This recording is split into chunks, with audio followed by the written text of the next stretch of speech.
Hello, everybody. Good evening and welcome to Ratliff Stadium as District 4-5A play gets underway on a very drizzly and cool fall evening in West Texas. Here come the Odessa High Broncos, who tonight face the Permian Panthers. Odessa just broke through a sign that said next year is finally here, and Permian through a sign that says just think how many years has it been. So, Rick, how many years has it been since Odessa High broke into the win column against Permian? Well, since 1964 was the last win that Odessa had, and, you know, that's, what, 29 years ago, almost 30 years, and that's a long time. Now, there was a tie, of course, in 1980, and I'm sure Odessa was very happy and very pleased about that. But, again, Barry, look at last year's score. 14-0. And so they surprised Permian quite a bit, I think, coming into that one. They caught them by surprise 14-0. But when you take two schools in the same city, as we've got going all over the area tonight, but especially here tonight, it's going to put a whole different thing on the game. I mean, you don't know what's going to happen because of the emotion. Now, this is the 35th meeting. Permian with the edge at 30 wins, 3 losses, and as Rick said, the tie in 1980. Last year, 14-0. And what Rick was alluding to was the fact that with about 40 seconds to play before the end of the first half, the score was knotted at 0 before Permian broke through with that Bummer-Ruski play to go ahead 7-0. They put the other 7 up late in the game with about 2 minutes to play on a pass to Kendrick Parrott from Dennis Graham. And I think Permian, if you can say a lesson was learned, I think they may have learned something last year as far as taking an opponent lightly. And I think this year and tonight may be different because I think that they finally probably know what is in store tonight. Odessa High will play good ball. Well, I definitely hope Permian is feeling that way because, you know, when you take away the Belaruski or the Bomaruski, whichever way you want to call it, that was a 7-0 game. And Permian definitely didn't want a game that close, I can guarantee you. And but I think you're right. I think they'll be wide awake tonight, and this should be a good game all the way out. All right, Tim Colbert lined up the kick for the Odessa Broncos. Back to receive the kick are Bass 18 and Williams 36. The ball is fielded by Adam Hamilton just outside the Permian 30. He calls for a fair catch at the 32. And from there, Permian will have a 1st and 10. The Panthers on offense will go with Vermees and Couch at the tackles, Kane and Jensen at the guard positions. Eddie Chance, the center. Alan Garrett, the senior, will be at the tight end. We'll set the offensive backfield for you in just a moment. Much like any other ball game, Rick, I would think that first series, first quarter is going to probably set a big tone. Well, I'm sure they'll be going for ball control, not trying to have too many handoffs because of the wet field. All right, here is the remainder of the Permian offensive set. Nick Keaton, the senior quarterback. We do have a flag on the field. We'll check that in just a moment. Already motion against Permian. They will move back from the 32 back to the 27-yard line. That had to be a down man getting up and getting reset because there wasn't a whole lot of time for much to happen. They came up the line, and, of course, Keaton set his men and was ready, and there went the flag. So must have been some real quick movement, so let's see what happens on this day. All right, we'll set the offense we promised to you in just a moment. Nick Keaton, the quarterback, with number 41, Keltron Montgomery going in motion. And Permian looking to pass to the first play of the game. He has Montgomery. Montgomery slipped to the 40-yard line. And Robert Ortiz over there quickly to make sure he goes no further, but the ball falls harmlessly incomplete. Well, Ortiz really wasn't sure which way to cover because there was wide open. I mean, and he hit his man. I mean, Keltron was definitely there and was hit, but he was on the ground when he was hit. And that's something they're going to have to be very careful of tonight. That field is slick. It does drain real well, but it's still going to be slick, and you've got to watch those real quick turns. Now, the heavy rain fell at about 7 o'clock for about 15 minutes. We do have some steady rain that has been in the area since about 7:30. You'll see it falling throughout the game tonight, probably. John Fumble. Odessa gets it. Or do they? Well, let's see. Recovering the ball, number 75 for Odessa High, Omar Venegas. The officials blow it dead, and they say that Williams was down. The knee had touched the turf. The play started at the 27. They mark it at the 31 for a gain of 4. And Permian facing now a 3rd and 11. So already a little excitement early as the ball hits the turf, but the officials rule in Permian's favor. Keaton, Williams, and Pinkstaff with the receivers Bass and Montgomery. And Williams, you can see what the field might be doing to us tonight. As Williams, heading toward the corner, falls to the turf harmlessly at the 31 before a Bronco was able to come up and put the stops on him. Well, this surprises me somewhat, Barry. As I said before they started this set, I looked for a ball control straight ahead type of thing until they get used to the field, see how it feels, quarterback handoff, how does that feel? So that's why I'm not a coach, of course, but a couple things they've already found out is a receiver going down because of it. Williams trying to cut to the outside and get around it. He goes down. So it's going to be tough. Joey Lenny with a 35-yard average per kick, kicking to Tim Tolbert, who gathers the ball in at the 35-yard line, does a little stutter step and up quickly to make the tackle. Aaron Washington, number 86 for Permian.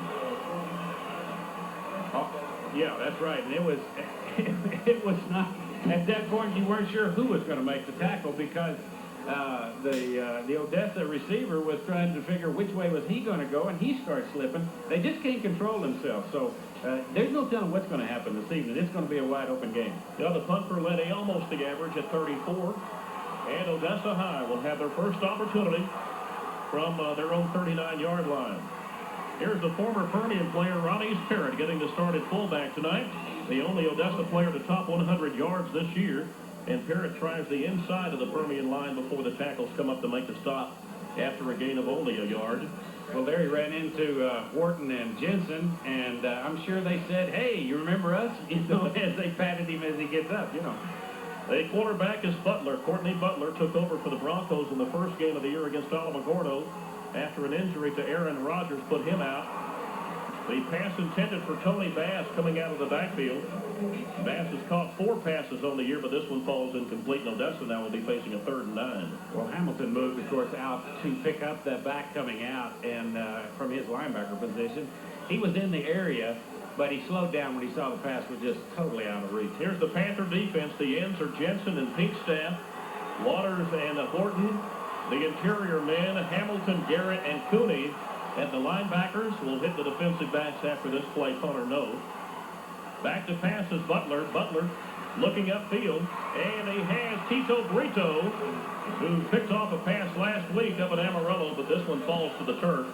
And Rick, let's look at what happened on the replay, but the slippery ball combined with good coverage, the ball almost intercepted. Well, watch Waylon Waters, number 88, put the pressure on Butler, and he really had to throw it out there quicker than he wanted to, but I think a combination, as you said, Barry, of a slippery ball and just not throwing it quite far enough and being rushed. Intended for Curtis Hayes, the tight end, and Michael Bayer's punt kind of wobbles off the foot like a wounded duck. The official marking the ball at the, looks like he's marking it at the 29-yard line. Permian. Punt of 31 yards, and now with 9:35 to play in the first quarter. Both offenses have had an opportunity, but have not been able to move the ball against the defenses. Well, a lot of pressure put on the kick that time. The punter, Bear, also Pinkstaff, as he was in, and he was rushing it. He saw him coming. We saw him warming up, Bear warming up before the game, was kicking pretty well, but that was without pressure. Permian's second series of the night.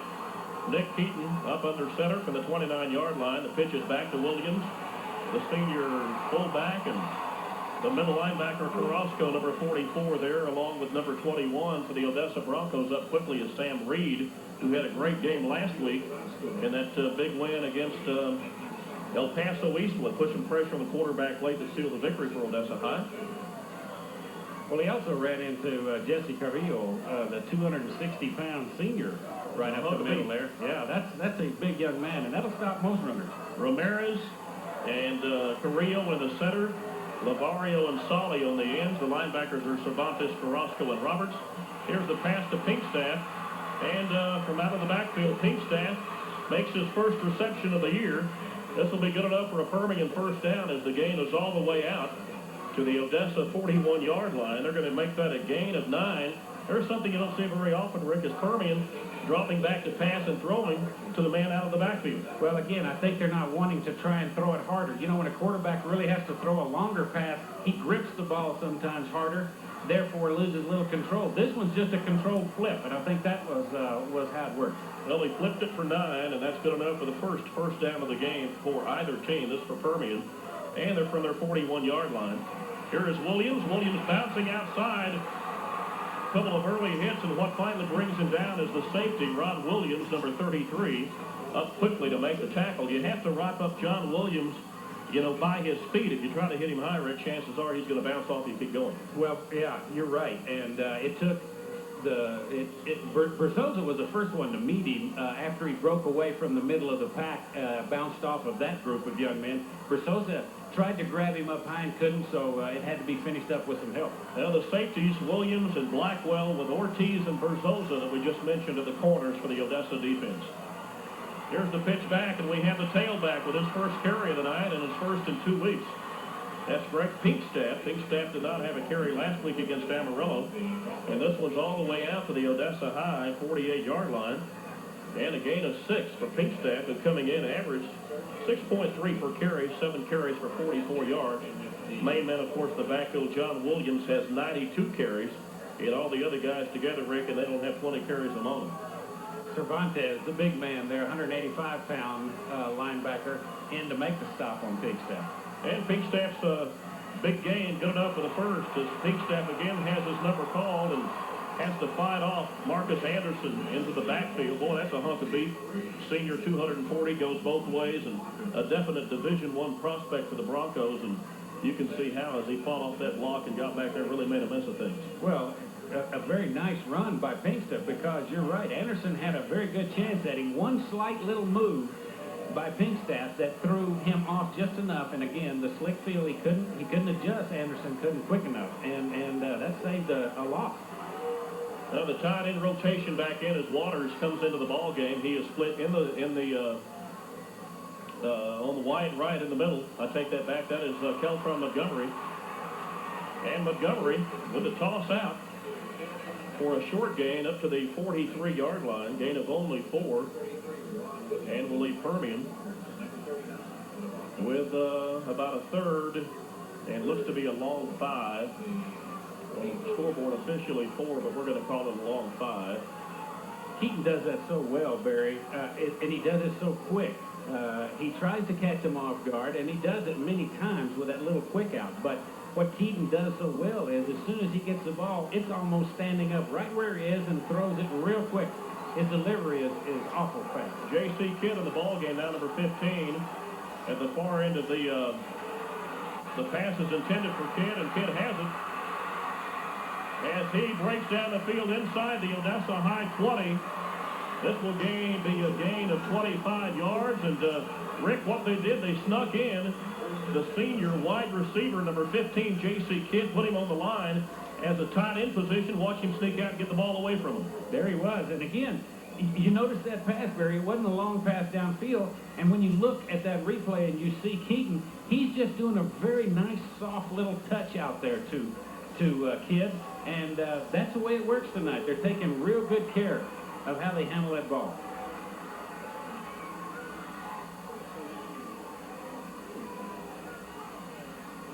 The gain was 24 from Keaton to Kidd. Going for it all as Permian has Sheldon Bass. And that is a Permian touchdown as Bass slides into second.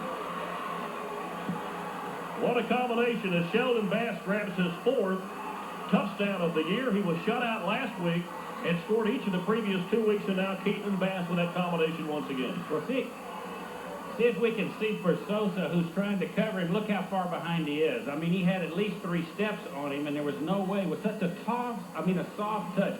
Keaton has the prettiest pass. I mean, he really has a soft touch. He's not a real hard thrower except for those little quick outs right down the line.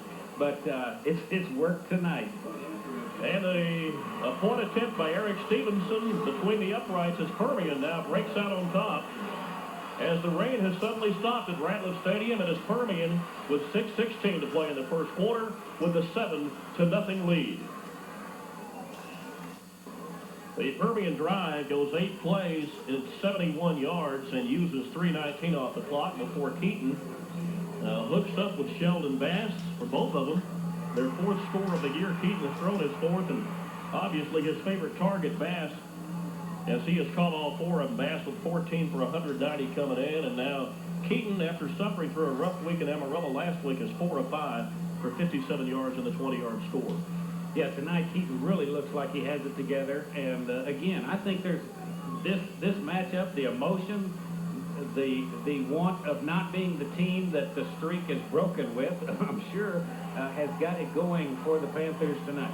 J.C. Kitt setting that one up after he caught a toss from Keaton. We said 24 a moment ago. Officially a 22-yard reception. And the ball fumbled back into the end zone by E.J. Foster as Stevenson kick carries into the end zone on Odessa High. Will have their second opportunity of the night. 6:14 to play in the first quarter from the Odessa 20-yard line.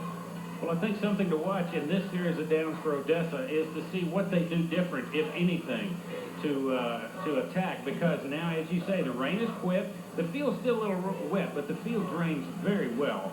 And let's see if they attack it any different and feel a little more confident about quick cuts or fast moves. Bass, the deep man in the set with number 2. Ronnie Parrott in front of him. The ball is loose, as Rick just called in Permian. Well, Permian does not come up with it, as you saw Wharton clapping his hands, but simply because of the good defensive play. The game not even won. Officially, well, let's call it officially a gain of nothing. It'll be 2nd and 10 as they barely move across the 20-yard line. Butler in the backfield. Ronnie's Parrott, number 2 at fullback with him. Tony Bass, number 40. And now going out wide right as E.J. Foster, number 10. Odessa now facing a second and a long 9 or 10 actually. Here's the toss back to Tony Bass. Bass averaging coming into the ball game 8 yards per carry. Now this is an offense, Rick, that uses an awful lot of backs. Unlike Permian, where you have John Williams, Odessa High, each week has used a whole bunch of guys, haven't they? They really have. I mean, you can just keep them counted. I mean, even when you look at the stats for Odessa, you know, there's got to be about 10 that have carried the ball for them at least once or twice. Well, they've used as many as 9 twice, 8 last week against El Paso Eastwood. And now Butler, this is a carry all the way by the quarterback.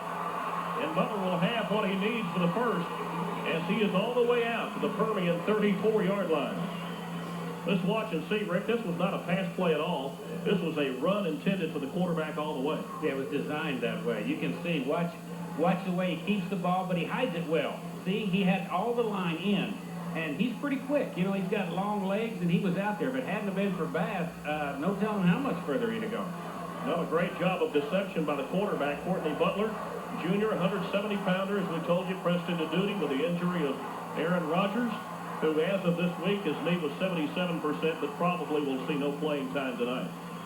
The Broncos try in the middle and up quickly to make the tackle. The middle linebacker, Garrett, on Tony Bass, the fullback coming through the line. Well, Garrett with Travis Jensen. Jensen had his hands on him and was bringing him down, and the little bit of help there was definitely appreciated, I'm sure. I think they're trying to set up a lot of things, Barry. If you'll watch the way that they'll work the middle a little bit, and now they watch for those end arounds because he hides the ball so well. Either end arounds or himself around again. It worked once. Butler, Bass, and Parrott. We haven't seen Gibbons yet tonight. Well, there's Gibbons. He split wide right. Here is Butler looking to throw, and Montgomery thinks he should have had an opportunity for it as he and Bass collided, but the ball falls incomplete. And Odessa now will be facing a 3rd and 7. The Odessa passing game 0 for 3 thus far tonight. And leading ball carrier Butler with that 6-yard carry a moment ago. Bass has 10 on 2 carries. Well, as you said, that pass was intended for Bass, but either Bass was too fast or Butler kind of mistimed it because he threw it behind him because Keltron was behind him, and it was even behind Keltron. At some point tonight, we'll have the cousins matched up against each other. Sheldon Bass of Permian, Tony Bass of Odessa High. One a tailback, Tony. The other a defensive back and offensive wide receiver. That's Sheldon. Up quickly from his quarterback spot is Aaron Washington after Pinkstaff made the initial hit. And the Broncos trying the left side of the line, trying to catch Permian napping. Don't do so, and the Permian defense holds, and Odessa will have to punt. Well, watch Pinkstaff is the one that keeps this alive for Permian. He made him go around and stay in the ball game. So when he came down, of course, there was Permian to finish him off. Now the loss was 6 yards, and the punt takes Sheldon Bass inside his 25-yard line. He breaks out across the 25, but quickly up there to make the tackle is for Odessa High, Jose Quiros, number 46. And I didn't catch the number of the other gentleman that got down there. But, Brian Cook down there quickly also. Brian Cook, who's also a kicker, plays on special teams. How about that? So Permian, after driving the length of the field 70 yards with their second possession a moment ago, the defense has done the job in Permian now with their third possession. Begin this one from their own 27-yard line. We're at 3:15 to play in the first quarter in Permian with a 7-0 lead. Here is, once again, the tailback, number 27, Greg Pinkstaff. As Pinkstaff has a gain of 11 as they fake the pitch outside to Williams, comes back across grain with Pinkstaff, and a play that certainly is working so far tonight for Permian. Well, when you get in and it takes your safeties to make the tackle, as it did this time, if it had to have been for Rod Williams, the 160-pound senior, then Pinkstaff could have gone a lot further. As we've said before in other games, if your running backs are getting as far as the safeties, then you got either some great blocking or some good running. Here's Williams with Pinkstaff leading the way along with Keaton, the quarterback. Puts the blocks on the Odessa defenders. And Williams with a short gain, a modest gain for him, actually. Looks like it's going to be out to the 46-yard line, a gain of 8. For John Williams, coming off a career day, 251 yards last week. Whole bunch of work, 39 carries. So far tonight, 5 for 20. He's just getting started. You know, as big as this Odessa front line is, and they've got some big, 210, 240, 200, and 180. That was Bobby Ramirez, the 200-pounder that slid down and caught him going around the end. Permian with a full house backfield is Montgomery. Set up back there with Pinkstaff and John Williams instead of Pinkstaff. We have Marquista Ross. Ross leading the way for John Williams. And Williams will have it up for the first as the Permian offense now breaks into Odessa High territory at the 48-yard line for a gain of 6 for the Permian senior fullback. Again, the safeties make it for Odessa as Wayne Blackwell made the initial hit and then kept driving to hope to at least push him out of bounds. He had him wrapped, but where he had him grabbed around the waist. And as you said earlier, Barry, you've got to get his legs and stop his legs moving, because you go from waist up in a tackle on Williams, there's no way you're going to stop him. And I think that was a very good example, as Blackwell found out. Well, this Odessa defense averaging, giving up about 167 a game.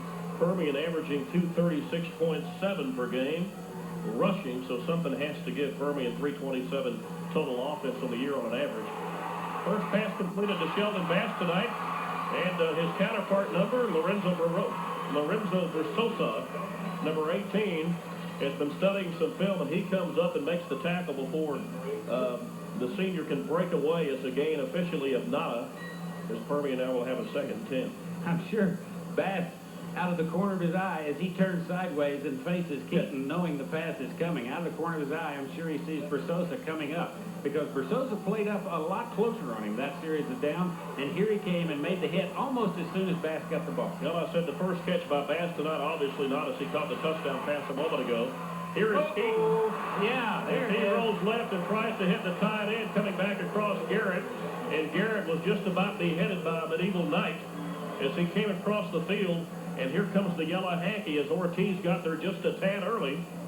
I don't know if he was going for the helmet or the ball, but the flag came out.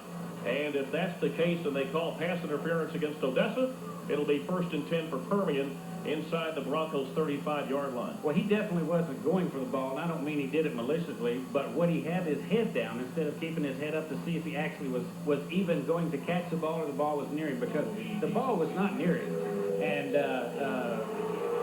And near enough, I should say, it would have taken a great catch. And he flat hit him sideways and just knocked him out of the way, just a little bit quick. Now the penalty mark-off is 15 yards. You take away the pass attempt by Keaton, and with the infraction, that's as good as a 15-yard completion, except that your receiver doesn't feel none too good about it, I'm sure. You're right. Garrett has yet to catch a pass this year. After seeing that one intended for him, maybe looking for him a little bit later on tonight. Here's John Williams. Williams breaking into the Odessa secondary before Ortiz can come up to make the tackle. And as we saw last week, Rick, when the defensive secondary is having to face John Williams one-on-one, he's going to win more battles than he loses. Well, he definitely is. The strength alone that he has. And generally, most of your safeties back there, as they are tonight, are 155, 160. And you take a 193 Williams with the power he's got, that's a losing battle for those safeties. All they can do is hang on and hope he slips. Williams 16 yards the last two carries, up to 36 for this ball game. And this one's going to be marked off 5 as Vermees moves just a little bit early. Panthers very happy to get Philip Elder back this week, back out at practice. He's an offensive tackle. He may see some playing time tonight for Vermees and Couch, as the Permian offensive line has had some early season injuries. Wilson not due back for a couple of more weeks, but the return of Elder, I'm sure, is something that the Permian coaches are very elated about. Couch, Jensen, Chance, Kane, Burmis, Garrett the tight end. That's the starting offensive line for Permian. And Pinkstaff back in the ball game as he is lined up to the left and behind the quarterback, Keaton. Keaton looking to throw. And again, he finds J.C. Kidd as Kidd breaks out up to the 21-yard line. That's a gain of 7, the second catch on the night for J.C. Kidd. A 5'8", 5'11", rather, 158-pound senior. I guess they're saying 5. If you want to double team Sheldon Bass, I'll look for Kidd and throw the ball to him. And here it is. Now what as you see Versosa, he tries to he does grab a hold of him, but he can't keep his feet under him. As you get to the sides of the field where the water is running off of this well-designed field, that's still awful wet, as you notice there. As he drags his feet, he's leaving a rooster tail behind him. And we've come to the end of the first quarter, and it's Permian with a 7-0 lead over the Odessa High Broncos.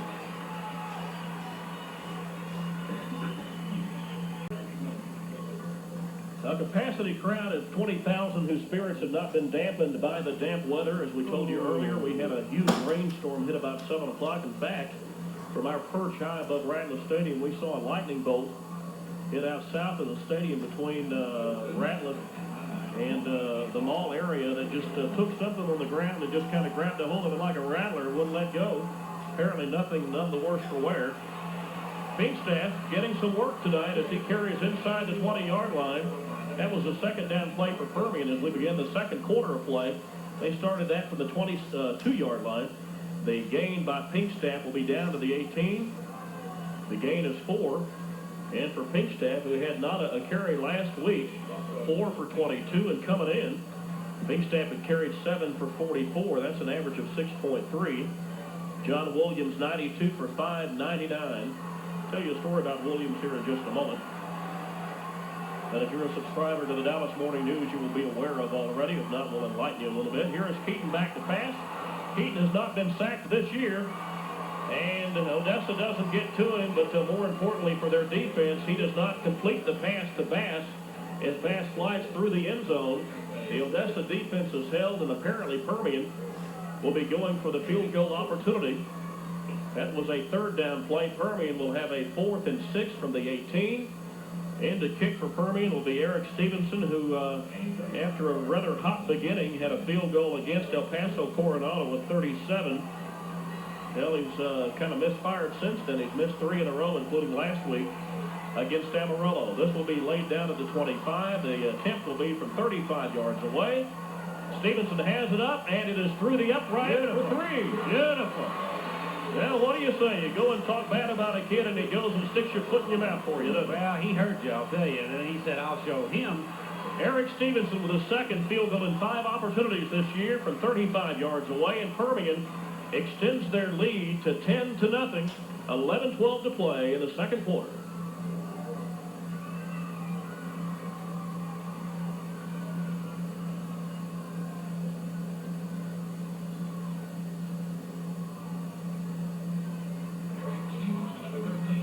Permian drive eating up 4 minutes and 3 seconds on the clock as Permian moves to 9 plays in 55 yards. And Eric Stevenson connects for his second field goal of the year. This from 35 yards away in Permian with the 10-0 lead. 11-12 to play in the second quarter.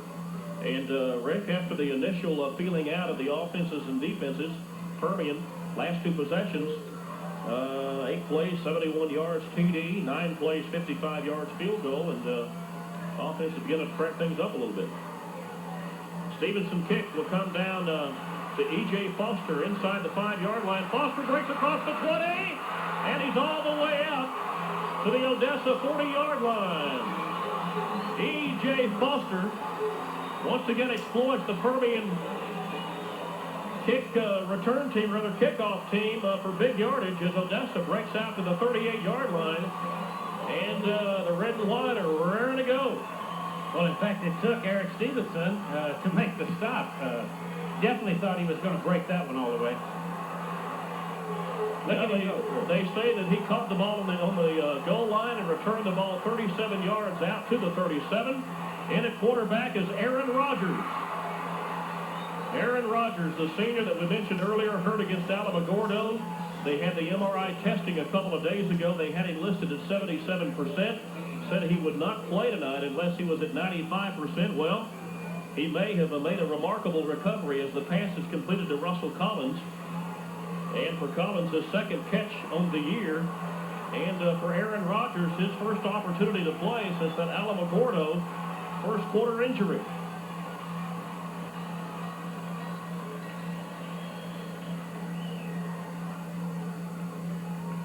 The handoff inside to Tavares Fowler at the fullback position. He and Ronnie Parrott will be alternating from that position tonight. The gain is out to the 42-yard line.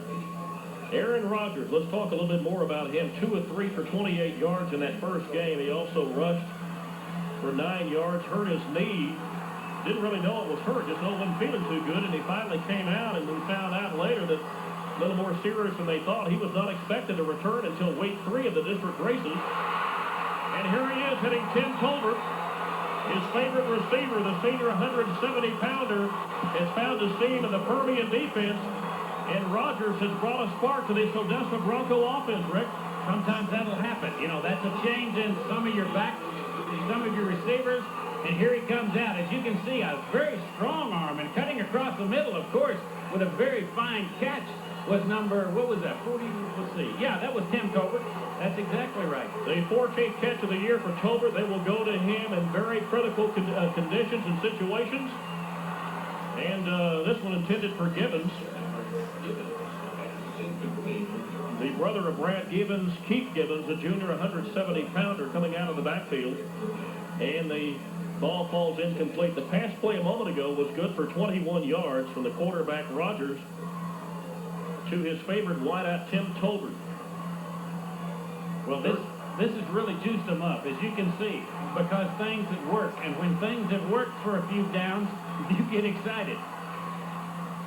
Except that. Once again, the Broncos trying the inside of the Panther defense. Russell Collins, the ball carrier. And the gain is minimal at best as the interior of the defensive line, rather, for the Panthers, led by Travis Jensen, comes up to make the tackle. Well, with Wharton and Waters, in the middle of that line, the Odessa line offensive line is really having a difficult time of blowing them out. Where they've had their success is the pass and going outside.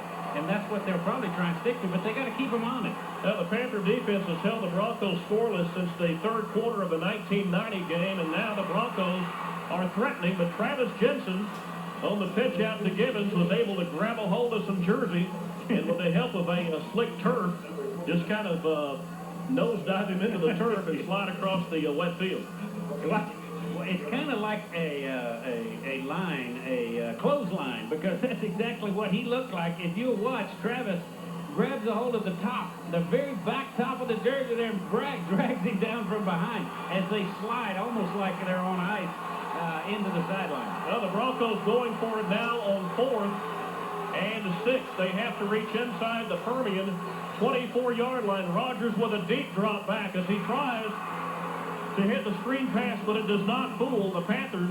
Ends up quickly is the outside linebacker, Patrick Cooney. And Cooney with the tackle. And the Bronco offense is denied. The Panther defense thrusts off the field, Rick, to some well-deserved cheering by the home crowd on the other side. Well, definitely. I mean, it was a good try because they thought they could fool everybody the way they've been passing before. They've really been passing along downfield. And this one, with Fowler coming out of the backfield, they tried just a little delay, try and throw the timing off, but not working because Permian stayed where they were supposed to be. Yeah, that drive by the Broncos started on their 38, ends at the Permian 27-yard line, and here is John Williams on the pitch from Keaton as Williams is trying to get outside desperately, crosses up to the 32-yard line for a gain of 5 before the Broncos able to put the stops on him. That wet field is going to make it awful tough to get upfield and get around the corner and keep your feet. Well, you know something rough is when Williams carries the ball and he's going around and you're a pulling tackle that's going to, or pulling lineman in any position that has to get in front of him and try and move people out of the way. Well, Couch was in front of him on that one, and it all got stuffed up a little bit. Well, Williams has been told, you hit that hole no matter what. Well, Brian received it, I'm afraid. Yeah, it doesn't take much to really clog things up when the field is the condition it is tonight with the slippery turf. This is John Williams as he quickly busts up the middle behind Jensen and Chance, able to exploit that linebacking core of Odessa High this time. The gain by Williams good enough up to the 40. They say a gain of 8. And Permian now with a new set to work with from the Odessa, rather from their own 40-yard line. Mario Carrasco, the middle linebacker, the 200-pound senior for the Odessa team, was a one-handed tackle, and he grabbed him on the one ankle, and that's all it took on this field and the way he was running on that play. Carrasco, senior 200-pounder, a returning all-district player from that middle linebacking spot of the Broncos.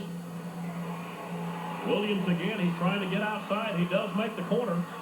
And that's just about it as Williams decides to use the sideline to his advantage, just short of another first, a gain of 9 up to the 49-yard line. Well, he also was looking upfield to see if there was any possibility. And cutting him off, of course, was Ortiz and Roberts. Roberts a middle linebacker and Ortiz a cornerback. But he looked upfield and saw it, and the way the field is, as we said earlier, on these sides is still pretty wet. You can see the water splashing. So Williams, being no dummy, said there's no way I can cut quick enough to try and get back against the flow, so he just goes out of bounds and takes the game. Bringing in the play from the bench, J.C. Kidd, the senior wide receiver. He has 2 catches tonight. One of them a big catch and run that set up the Permian touchdown that was a pass to Sheldon Bass back in the first quarter. Here is Keaton, and once again he finds J.C. Kidd. As tonight, Kidd has become the man to go to for the Permian offense.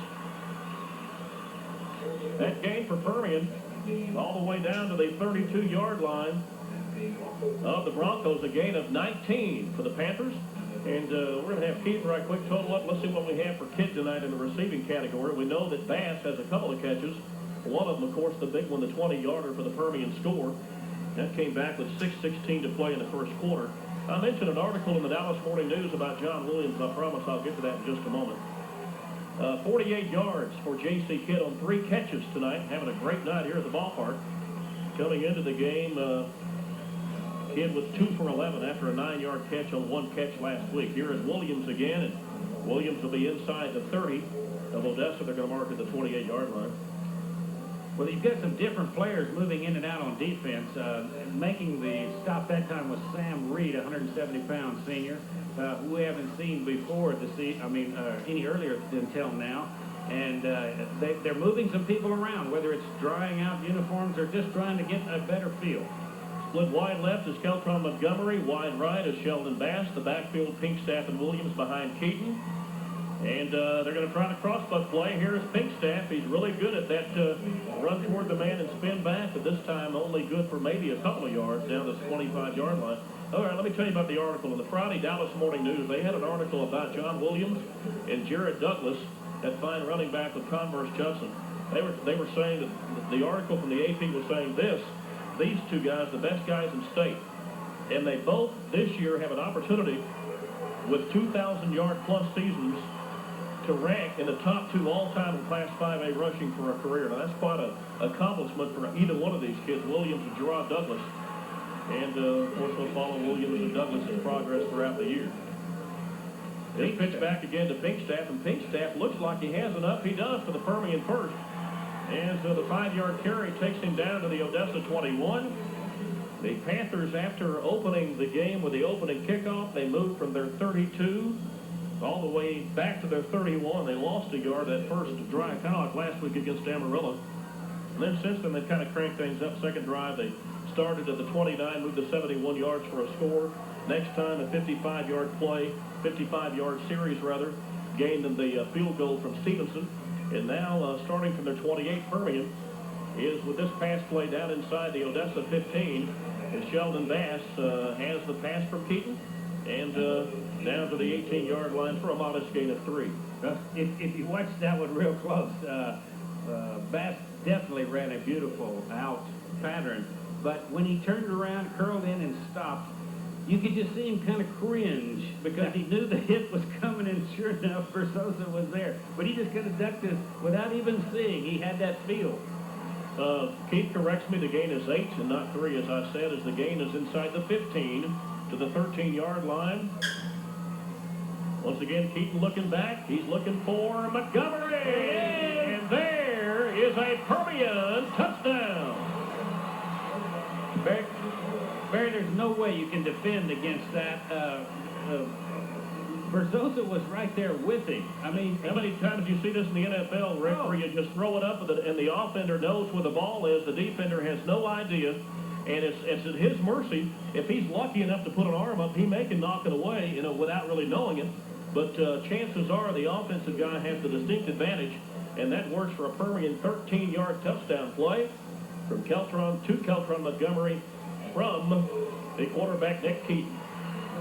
Eric Stevenson tacks on his 14th consecutive extra point of the year.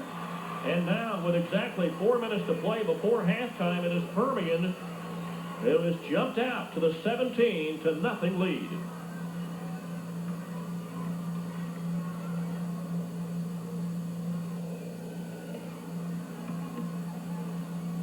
Yeah, for Permian's offense, the third consecutive drive that generates points as this one goes the 9-play in 72 yards from 4 minutes and 11 seconds.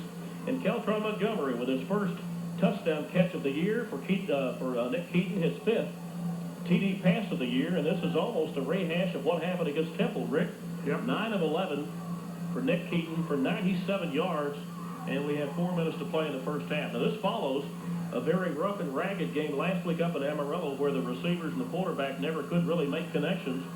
And Permian able only to throw for 25 yards in a 4-10 night. And now things tonight are much more to their liking, I'm sure. Well, as we were talking earlier, and I was describing how Keaton was handling the ball tonight, he just has that feel. He has that touch tonight. It's working for him. I mean, that was a perfect pass. There was nothing more that he could do.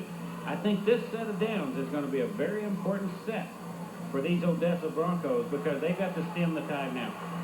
E.J. Foster gathers in the kickoff, and as he crosses the 20-yard line, up quickly for Permian, Tommy Jones to make the tackle as he simply takes the receiver's feet out from under him. And Odessa, with 3 minutes and 54 seconds, will have that much time to work with before halftime.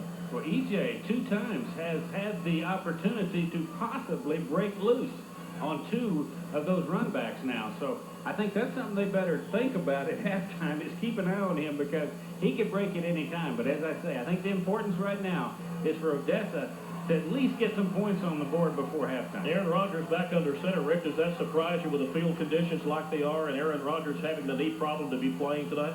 Well, it does somewhat, but I think that shows the need. This is Ronnie's parent, the ex-Permian football player and the track star who, with this pitch, the gain is all the way out to the 35-yard line. The gain is 13 for Ron East. Here's the replay, and you can simply see the speed and the quickness of the player that gets him around the corner before Montgomery, along with Aaron Washington, come up to make the tackle. Well, Hamilton made a very, very valiant effort to try and get a hold of him, but Parrott is just real quick. Parrott with a 59-yard run against Paladuro, the longest touchdown run of the year for the Broncos. And look at this, as Aaron Washington almost has his first pick of the year. Goes up quickly, but the wet ball slides away from his slippery fingertips and falls incomplete. You know, there's there's a difference right there, as you saw. Keaton making the pass, the same type of pass, and it scores. There, Butler tries the same type of throw it up, run under it type of pass, and what happens? But there's Washington to come in and knock it away. Tried to intercept it, but just couldn't hang on to it. So what you got there is a little bit better coverage. Rogers 3 of 5 for the 29 yards in the passing department. He is under center. And here is the pitch back, or the handoff actually, to one of the multitude of running backs. This is Gibbons, number 29. You look at the statistics of Odessa. Permian, Parrott with 31 carries, Bass 23. This is seasonal carries. Gibbons 35, Butler 32, Tavares Fowler 17, E.J. Foster 11. I mean, everybody gets work. And it's going to make you feel good to know that when you come in the ball, you're going to carry the ball a little bit. Well, we're getting a few different people in there for the Panthers, too. On that tackle was Bergen, and to stuff it up. And he had been blocked, but he worked his way or sprinted his way through, you might say, to make the tackle. Bergen spelling Garrett at the middle linebacker spot. Pass is intended for either Tolbert or Bass, as both are out there, but the ball was thrown out of the way of both of them, and neither player was able to get anywhere near it. As Odessa now will have to punt. And for the Permian defense, what they're looking at is, once again, they stop the Odessa offense, and there's 2:48 to play before halftime. Permian offense has another opportunity. Here's Bears punt as Bass calls for the fair catch at the 26-yard line. If you watch Bass, he did catch it. He called for a fair catch. He caught it up high, but it slipped a little bit. When he finally got control, it was on the hip. Which I'm sure is why he called for the fair catch, because of the conditions. The punt was 36 yards. With the conditions, you don't want to take any chances. I mean, here your offense and your defense are playing together as well as a team, and you don't want to make a mistake that'll give your opponent, a cheap score right before halftime. Well, what you would think would be natural right now, Barry, would be ball control, grind it out, eat the clock up. But I've said that before in Permian games this year, and they've gone for it. Now let's see if Permian goes for the juggler, or if they simply pitch it back to Williams and see if his feet will take him the 75 yards. Here is Keaton looking to throw. He's got Bass, and Bass, there's something you don't see very often. Up quickly, number 37, Ortiz, who has one of the 3 interceptions for the Broncos this year. He's up quickly, and Bass may have heard some footsteps. Well, I think that was a different pass, because generally when Bass is getting that pass, he's facing Keaton. That pass was just a little bit to the inside, and he had to turn in and see Ortiz coming. So I think that definitely affected him. Okay, with the hook pattern they're running there, and as quick as Ortiz is biting on it, do you think they're setting it up for him to run the fake hook and then take it the distance? Oh, yeah. Bass is split wide left. Inside of him is Keltron Montgomery, split wide right is J.C. Kidd, and the handoff is inside. Here is Williams. Williams trying the corner. He will not get, almost. But the wet field and the quick reactions by the defense, specifically Ron Williams coming up from the safety spot, puts Williams to the 6-yard loss all the way back to the 20. That's what you call persistence, because they kept after him. They hit Williams. He bounces out. He's hit again. He still bounces out, tries to get around the end, and there's Williams with some help from, I believe it was Blackwell coming up to help him, and he could go nowhere. Again, a little bit slick, but that was persistence on behalf of the Broncos. It was also persistence on behalf of Williams, because he kept getting hit 5 times. Ross in the backfield now in front of Williams. Split wide right, we have Montgomery. Bass outside of him with J.C. Kidd wide left. And Kidd drawing the double coverage after the night he's had thus far. Here is Keaton. And Keaton will fall far short of what he needs. The gain is 6. But Permian needed 15. They'll come up 9 short, and a minute 33 to play before half. It'll be Odessa's turn to see what they can do with it. Do you think they're going to bring the whole house with them here, or do you set up a return?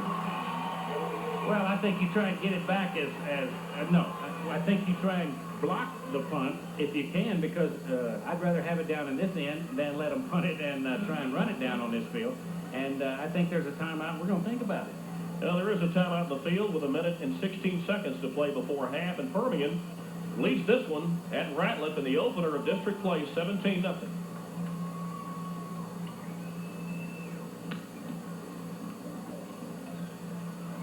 Yeah, we had an early announcement before the ball game that the planned pregame ceremony by the band would not take place, Odessa being the home squad, because of the wet condition of the band uniforms. Well, Hopefully they've made it back to the field houses, both bands, Permian, Odessa High, and they've put on some clean togs for the halftime shows. We'll have both bands we're going to show you tonight.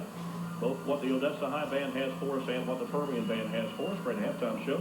well, I think wet is a little mild, putting it mild. I mean, it was drenched would be more like it. I think what you saw there on the timeout on behalf of Permian is they took a look at what Odessa was going to do, and they have all their men but one up on the line. So they said, oops, timeout. Now we know they're coming. Panther defense has held the Bronco offense to 62 yards of total offense, and the defense, as Rick mentioned, is coming hard at Lenny. Lenny gets the punt away from inside his 15, and the Broncos, much like Bass a moment ago, with a Tolbert calling for the fair catch at the Bronco 37-yard line, and the Broncos, after that 36-yard punt, 1 minute and 9 seconds to play. Let's see what they can do with it. They trail Permian 17-0. And, well, you've got some weapons. First of all, you've got the speed of Gibbons. You've got the speed of Parrott. You've got the sure hands of Tolbert. And you've got now Aaron Rodgers, the senior leader, back under center.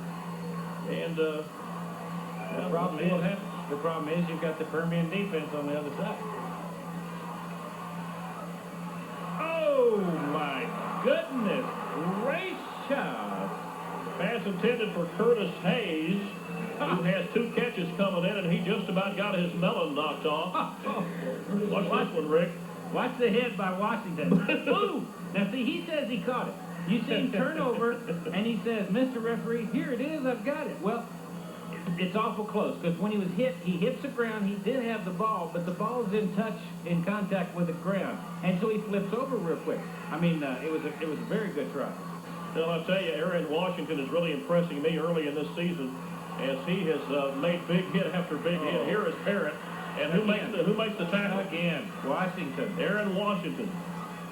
I was out watching the JV game Thursday night, and Sheldon Bass and Washington sitting up there next to me and the coaches, and you know, Washington's really a funny guy. He looks just like a defensive back that loves to hit. Yeah. He just gives you that impression. Well, he just showed it.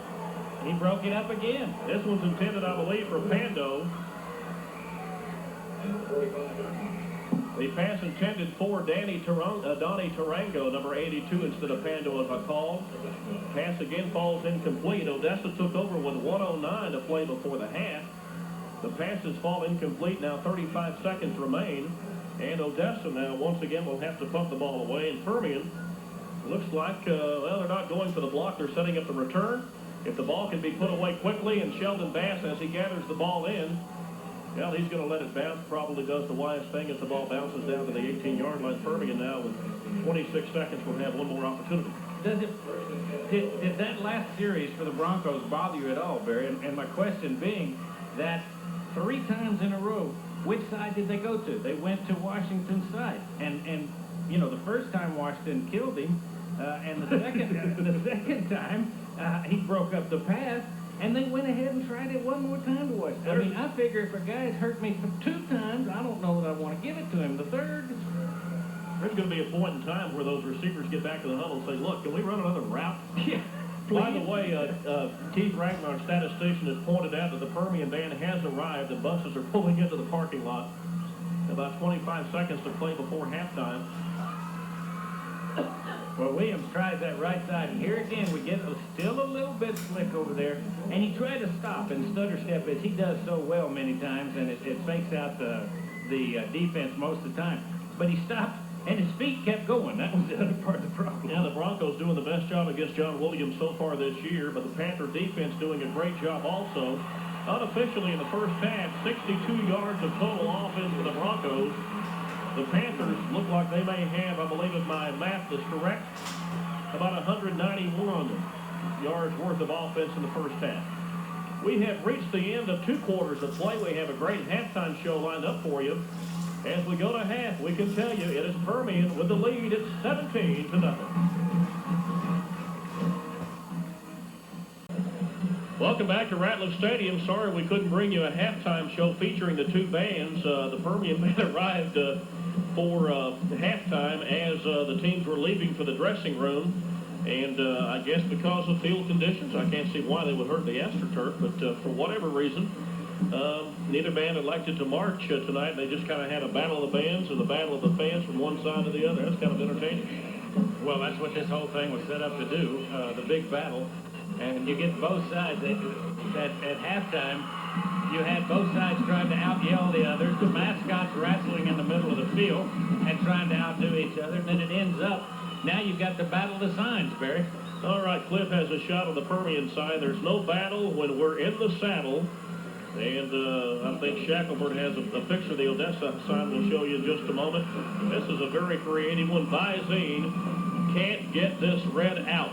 Shows a Panther with the red hoof marks in the eyes. Here comes the Permian Panther team onto the field, gathering behind the sign. The Bronco offense will have the first opportunity in the second half. And as far as domination, 28 and a half years and counting. 1964, the last time the victory was on the west side, and the Permian shutout streak has now reached 11 consecutive quarters, dating back to the third quarter of 1990. And Rick, from the first half, from what I can gather, some good defense on both sides, but the Permian offense just a little stronger, able to put together some good drives there in the middle part of the first half, and the 17-0 lead.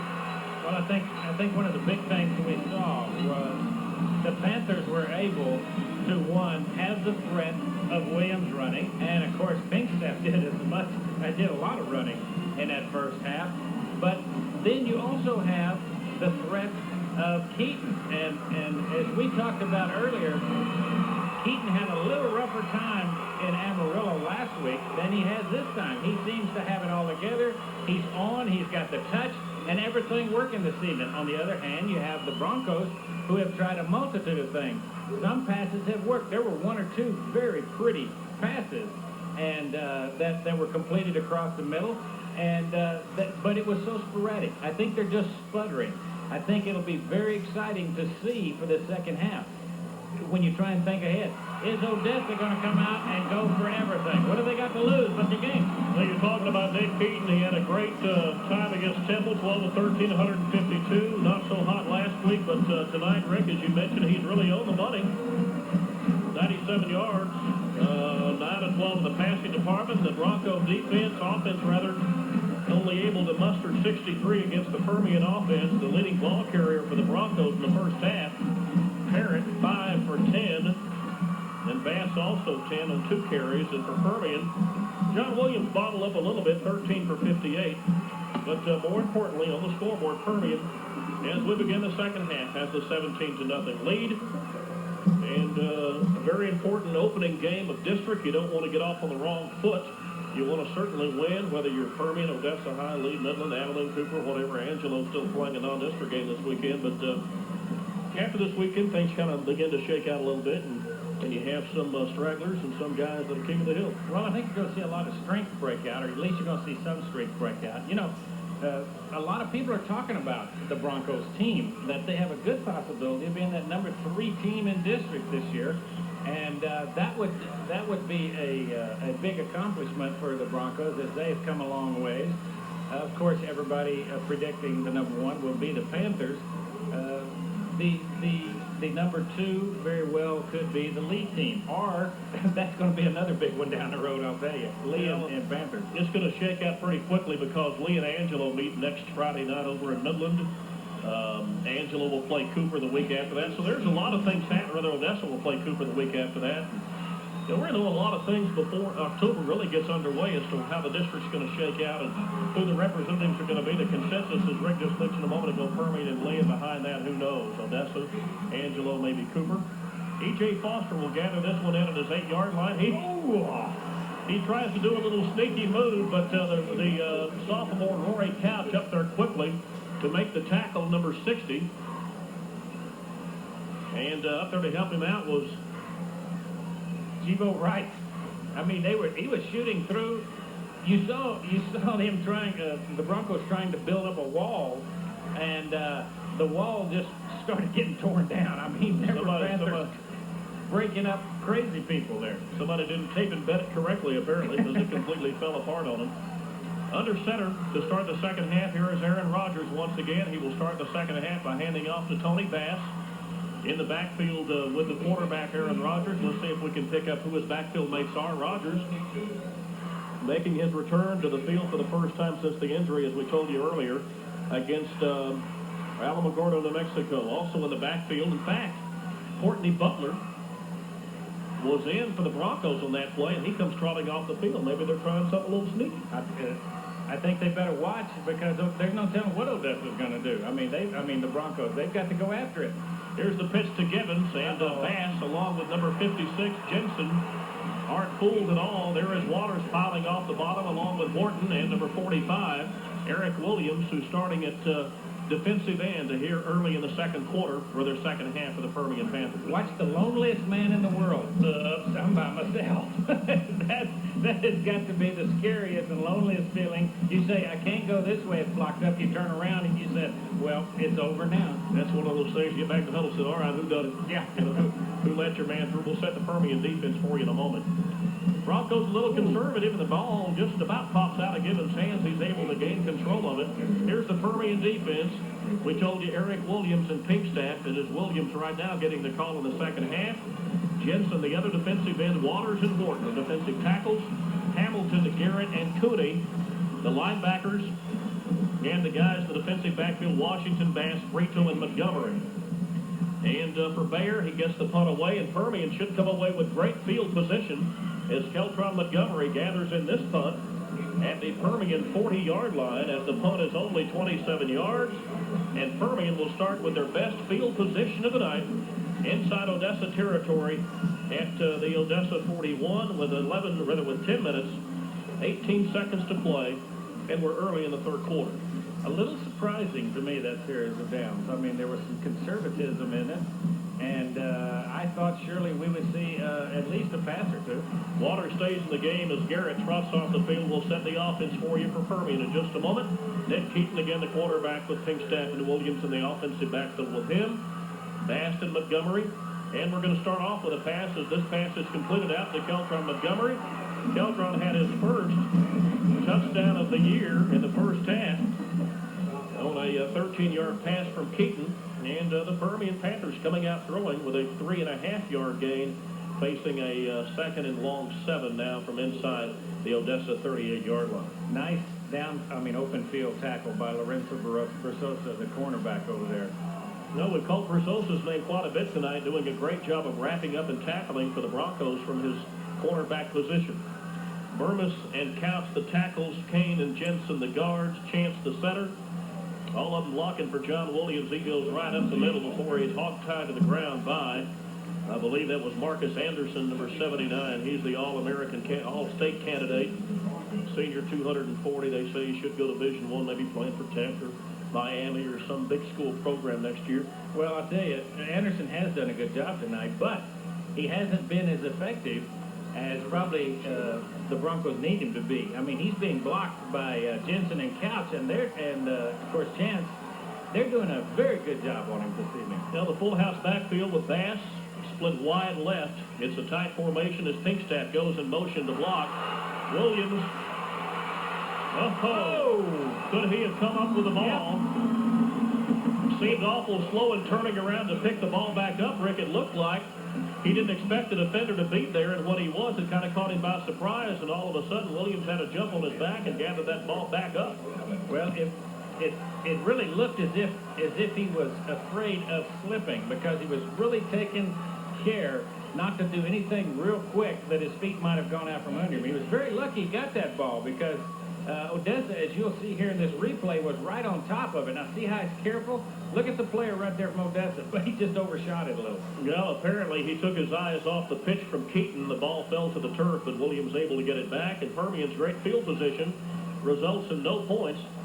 As back to punt once again is Lenny, and Lenny's punt will bounce out at the Odessa 10-yard line. So the Panthers come away with no points on this particular drive, but a good 31-yard punt from Lenny pins Odessa back deep. That's the kind of punt you always look for. You go for the corner, and this one took a Permian bounce. There's nothing you can say about that, because when it hit, it went like a 90-degree angle out of bounds. It said, well, this is what I'm supposed to do.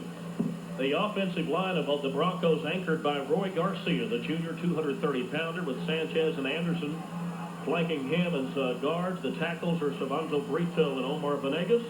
Joshua Pando, the tight end. We'll set the rest of them in just a moment. Here is Rogers with a little dipsy-doodle as he fakes it inside. And I tell you, when you have a quarterback that can fake the option so well and completely fool the defense, stand there like he doesn't even have it, all of a sudden he breaks out around the corner, could result in some big yardage for your offense. Well, Rogers did such a good job of hiding the ball. It was so deeply hidden that it was very difficult to pick up. He did that so well. It fooled Mojo. Well, apparently the knee injury, the severity of it, he's able to come back from us. He certainly seems to be doing very well tonight. And this handoff is to Ronnie Parrott, the senior, up the middle. And good from the 21 out to the 24, 25-yard line, a gain of 4. Well, you know what, the ability to really fake people out with that ball control for Rogers worked as it did on that play, because that was another multitude of fakes in that one, and it sets the defense for just a second, and that's sometimes all they need. Well, the sets the Broncos are using, they have Courtney Butler, who has just come back off the field. Tolbert has replaced him. Butler has been in the last couple of plays as a wide receiver. This pass intended for E.J. Foster and falls incomplete as Bouchon Bergen out there defensively to cover him along with, I believe, Washington. Is that right? Yeah, Washington was definitely coming in at a fast speed to help with the coverage. And what you saw was the receiver was open. And they've had a lot of this, but they haven't been able to connect. It's either been too short or too tall for him. Curtis Hayes checks in. He's split wide to the right. Split wide left is Tolbert. Let's look for a pass in Tolbert's direction. If not, you'll see a receiver coming out of the backfield. And E.J. Foster, wide open, drops the ball. Would have had a sure first down and probably out beyond the Odessa 40. Let's look and see what happened, Rick. Well, if you watch the pass, E.J. was open, you're right, but it's a little bit behind him. See, it goes off of his right shoulder, which was turned back toward the line. That's a tough one to catch. Still catchable, but very difficult for this age, people. Well, you see the Permian defense once again stymieing the Odessa offense, held them to a very meager output in the first half, and this punt now by Baird will roll down to the Permian 40. Panther started the last series from the Odessa 41, the 20-yard difference now as they begin this series from back on their end of the field at their own 40-yard line. We have 6:52 to play in the third quarter after the 35-yard punt. Here is J.C. Kidd checking back on the field. J.C.'s had a good ball game today. Yes, he has. He's been there. He's been the man that they've looked for because, as we talked about, in fact, Bass is coming out, I believe. Going to give a little bit of a breather as Bass is one of several two-way starters. Burmis, 75, you see there. Kane, 61, the center Chance. Split wide left is Bass, or rather is J.C. Kidd, the backfield of Pinkstaff, who now will have this pitch. Pinkstaff breaks out into the open behind a block of number 41, Montgomery. It's fun to watch him run. You know? I was just getting ready to comment on that. When Pinkstaff goes through, it's like he has no bones from his hip down. I mean, it's just, he can move that hip any direction he goes. He'll give you a hip here, but he takes it away. You see so many tackles ducking their head, trying to grab a hold of it. When their head's down, there's nothing there by the time they get there. Pinkstaff, a lot of work tonight, very effective from his tailback position as the Odessa Bronco defense is keying on John Williams. Let's go for the whole shebang. Here is, my gosh, what a catch. Here is Bass from the receiving end of a pass from Keaton all the way down to the 13-yard line. A 39-yard pass and run from quarterback Keaton to Sheldon Bass, the senior wide receiver. Look at this, right on the money, Rick. Watch out, Bass, though. He positioned himself. He was a little bit behind the defender, and Bass knew that he had to get himself in between the runner, the passer and the defender, and he moved in with just a couple of quick steps. He moved in between, placed himself there, and went up for the ball. Bass has a nose to get that ball. Big play Bass, as he has been nicknamed by the I guess by the newspaper beat writers, and certainly lives up to that name. Here is Williams. 5 touchdowns last week, but not to score yet tonight as he crosses the 10 all the way down to the 8-yard line, a gain of 5. Well, the only thing between him and getting away was his jersey, because that's what Jesse Carrillo had a hold of. And he still went past Jesse, and Jesse hung on, but it still stretched him out like a clothesline. Now, this defense is certainly keen on John Williams, and the Panthers taking what the defense has given. In some opportunities, some of those opportunities are passes to, of course, the wideout kid, And Bass has also an opportunity to let Kingstead run a little bit tonight. Bass has 66 yards in receptions this evening and 2 scores. There it is. There it is. Beautiful reception. Beautiful reception. I like watching that kid catch the ball. Watch this. It's even the defender there. Berzosa knew it was coming. He had his eye on it, but how did it work? I don't know. The 8-yard pass from Keaton to Bass, and once again, it's just simply you throw it up to a position, to a point on the field, let your receiver run under it. He throws it right back almost to the furthest point of the end zone. Bass makes a sensational grab for his 5th score of the year and the 2nd tonight. Stevenson perfect on the after-point opportunity, and that's one area that Stevenson certainly has excelled in this year as he hits his 15th consecutive extra point. And now, with 5 minutes and 10 seconds to play in the 3rd quarter, it is Permian 24, the Broncos nothing. Maybe Rick, big play Bass, not liking the thunder being stolen by Kidd, comes up with his 2nd touchdown catch of the night, his 5th of the year. 5 catches for 74 yards for the senior. This is a 60-yard drive in 4 plays. Bass with the 2 big plays to score. And then the big pass play to get him down the field. It covered 39 yards, and Permian now leads at 24-0. Berzosa had it defensed perfectly. He was watching the ball, and yet it was right on the money. You can't, like I said, you couldn't do any better than Berzosa did. But Bass just that much better. Uh-oh. Returning the kickoff is Patrick Davis, the 210-pound senior. Hey, guys, it's my chance. I'm running with this pig. Gets across the 20 to the 21-yard line. And from there, the Bronco offense find themselves 24 points down to Permian. And the Permian offensive machine is just getting cranked up. And the offense of Odessa really going nowhere as the Panther defense is just playing excellent tonight. We're down to make that hit. And, I mean, it was a hit because they met right standing up. I mean, and that was Benji Garcia for the Mojo Panthers. Garcia played at Odessa High as a sophomore, last year linebacker. Moved up from the JV this week. Here is Bass with the interception.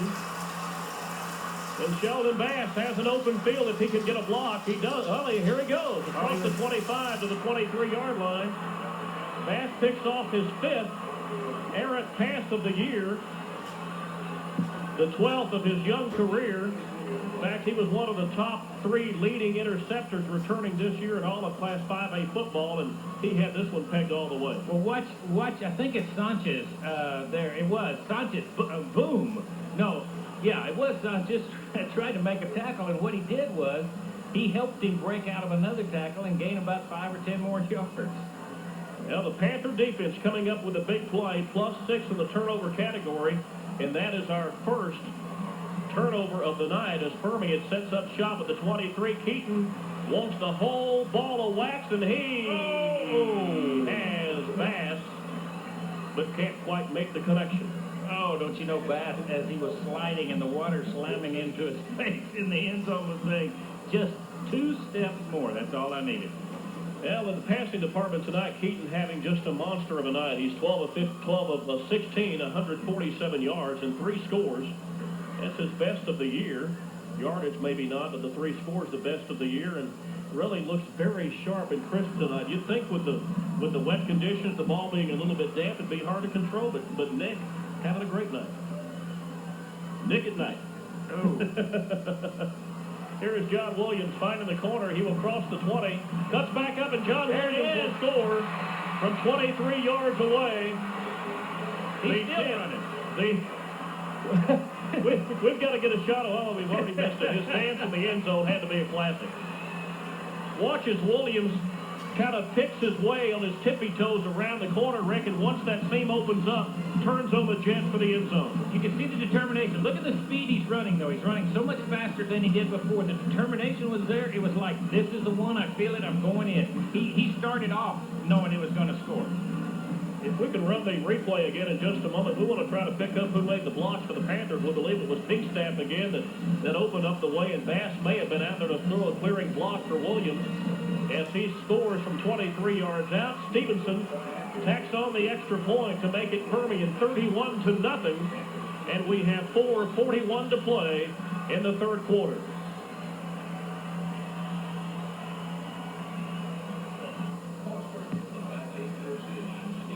Let's look at the replay again, Rick, and see if we can catch who throws the clearing block as we kick off the point after. Well, it happens so fast you can't really see it, can you? Yeah, number 20, let's see, 25. Nick Heaton was leading him out there. He's one of them that broke it completely up. I mean, he ducked his head.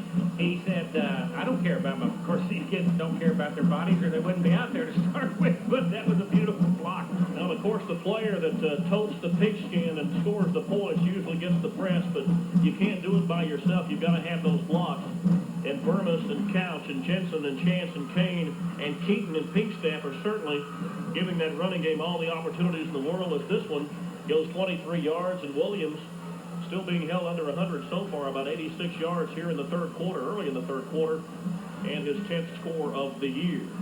Well, I think one of the turning points, Barry, as we talked about prior to the half, the Broncos really needed to get some points on the board. When they didn't do that, and Permian comes right back with scores, then, you know, it's pretty well put away. An interesting statistic for Permian is that the Panthers had not scored in the third quarter the previous 3 weeks, and they break through with 2 touchdowns here early in the third quarter of play. Again, our score 31-0 Permian, and Williams unofficially 82 yards, we're told, on the game tonight. Now, Odessa will have an opportunity as they open again from the 20-yard line. Last series, and there a pass picked off by Bass, and the Permian offense didn't have to go but 23 yards for a score. Well, I imagine you're going to see some hesitation about throwing that ball out there and just throwing it up for grabs, and Rogers is really going to have to be careful. In fact, he says, I don't like the looks of it. Timeout, Odessa high, 4:41 to play in the third. Permian 31, Odessa 0. It ain't over till it's over. About this point, I think it'd have Dandy Dunn begin to warm up the pipes a little bit. 4:41 to play in the third. From Ratliff Stadium, opening of the District Wars tonight. There you see the Red Hoss and the Black Panther as they kind of kiss and make up after that little wrestling match at halftime. And the Broncos, after calling the timeout, resume play from their 20. After Stevenson's kick carried into the end zone. Here is Rogers as he fakes the pitch back. Crossed to the 22-yard line before coming up quickly to make the tackle was number 28. And that's Tommy Jones. Panthers have a few defensive changes. Eric Williams entered a defensive end position. Wharton also in there to make the tackle. Let's see who else, Rick, if we can pick him up. The starting defense appears to be, for most purposes, the player was Ephraim Hamilton, and not Jones that made the tackle. Ephraim Hamilton, he is at the defensive end spot for Pinkstaff. His pass completed to Gibbons, and Bouchon Bergen makes the tackle. Bouchon Bergen and Ronnie Spirit live in the same household. What do you think it's been like around that household this week? Well, I think Bouchon, as when he made the tackle and flipped him over and threw him down real hard, he says, "Hello, bro." Yeah, that's exactly what he said. He said, "Yeah, take that one." So I may not talk about that one later. What do you think? I'm sure there's been a lot of talk back and forth. You know, I think sometimes the adults take things a lot more seriously than the players do as far as East versus West. It's just a ball game to them, and in most cases you're playing a lot of guys that you played with and around for a lot of years. Oh, guess who? Guess who? Big Aaron, Washington, number 86. I tell you, he keeps playing like that, this kid's going to be making all district squads left and right. I'm really impressed with the way he comes up quickly and wraps a player up. He does, and he did it so well. Also, though, putting the pressure on and chasing him from behind was Eric Williams. As he had him, if he'd have just a few more steps, but out of nowhere comes Washington. And I mean, he is like a bullet, and when he hits you on the legs, they go. Now, the Odessa offense has generated just about nothing in the second half as Bass lets this punt of Bayer carry all the way down inside the 20 to the 22-yard line. Sam Reed down there to make sure it rolls no further. 54 yards as it bounded down the stadium turf. And with 2:36 to play in the third, Permian and very much in control of this one, 31-0. Well, Bear before the punter Bear before the game was really practicing kicking towards the sideline, and on purpose to keep it away from Bass, to keep it away from any Permian High player that happens to be back there. And that's how he got it. He just kicks it away, it rolls, he gets a good roll on it, and it works for him. That's almost an offensive attack when you get out. Well, now in for Permian, number 64, Philip Elder, went out. He had mononucleosis, I believe. I believe that's what the condition was. This is his first action of the year, and Elder counted on heavily by the Permian offense this year, getting his first taste of block for John Williams. And Williams from the 24 all the way up to the 30-yard line for a gain of 6. Elder, let's check and see where Elder is in for. The game was 8. 55 chance still in the ball game. And Garrett, 85, the tackle. Number 70, Couch in at a tackle position. For Burmis is where Philip Elder is now playing. Burmis now playing at a split tackle position. Everything else the same with Kane and Jensen and Garrett and Eddie Chance and Keaton. And the big guy, Williams, up to the 35-yard line. Now it gets down to hard yardage, but that hard yardage was successful in reaching the first down territory. I think you'll see if they'll allow it to go on. You know, we've had Williams carrying as many as 35, 36 times a game, and we may see a lot more of that now as they try and just use as much of that clock as possible. Up to 19 carries for 94 yards for the senior tailback. 251 last week, averaging 200 yards a game, well under his average tonight. But here comes one of our favorite runners. Here's Pinkstaff again. I tell you, he's just fun to watch. He just wants to just knock that head down and just give it all you got. And he does. You'll just see him duck that head as he gets to that line, and he goes through it. I mean, he's got long legs. He's got a big gait on him, and once he gets them all together, he's a swinging gait. Well, yeah, as I said, there's no bones from the hip down, so it could be.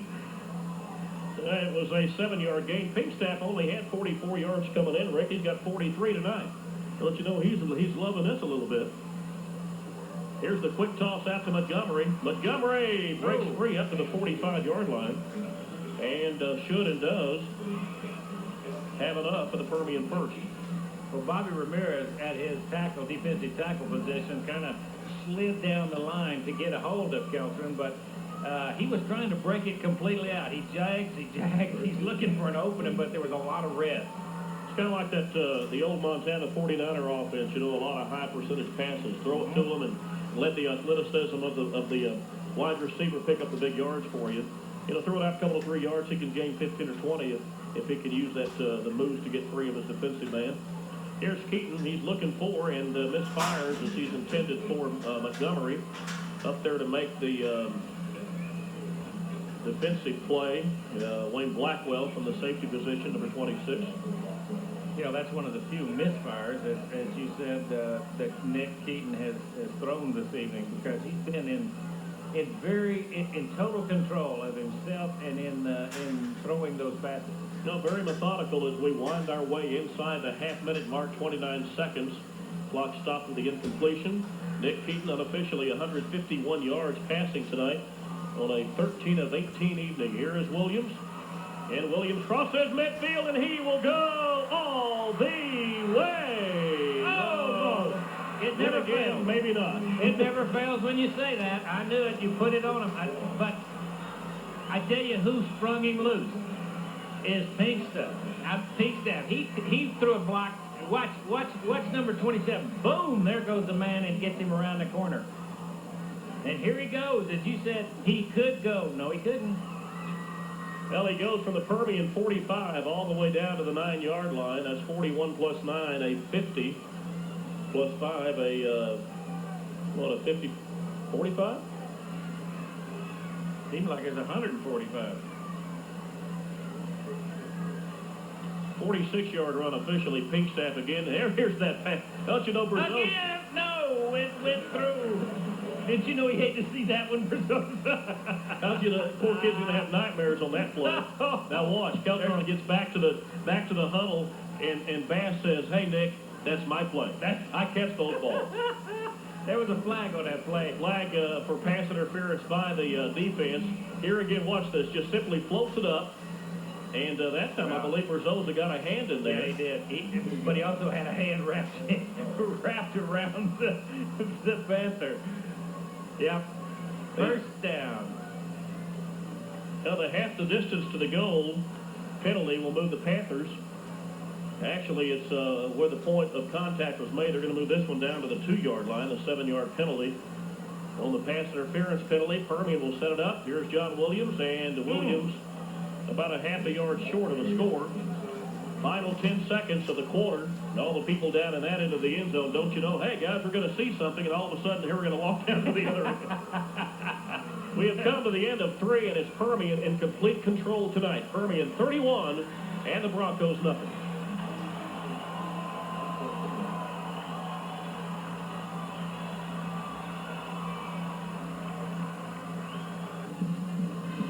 It's all Permian tonight at Ratcliffe Stadium, 31-0 as we begin the 4th quarter of play.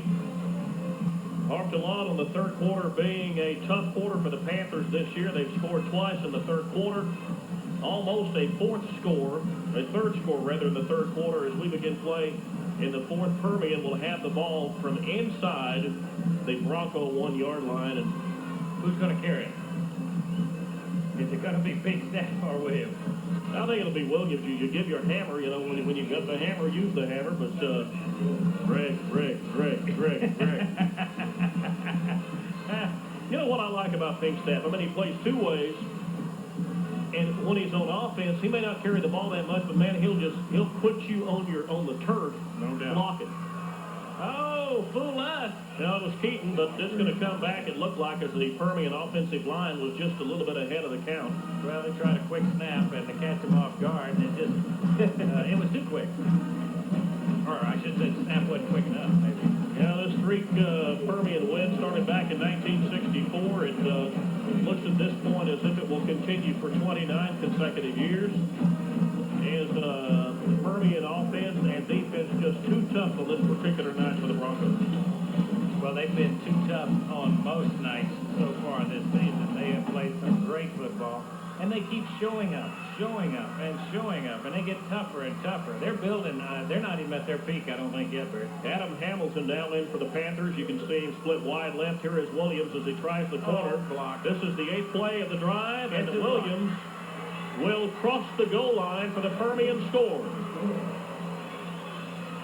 Guess who threw the key block again, Barry? And if we're going to watch two of them. He took 2 out, not 1, but 2. Not 1, but 2. He spun Williams almost around to where Rod Williams could make the tackle, but John Williams beats the man to the corner for his 11th touchdown of the year, 146 yards rushing unofficially on 22 carries, and a great masterful job of blocking by that entire offensive team. That's what I was getting ready to say. Now, Big Snap did spring him loose, but hey, there was 9 other guys on the field that had to be stopped somewhere, and the rest of the offense was in there to do that, and the extra point is good.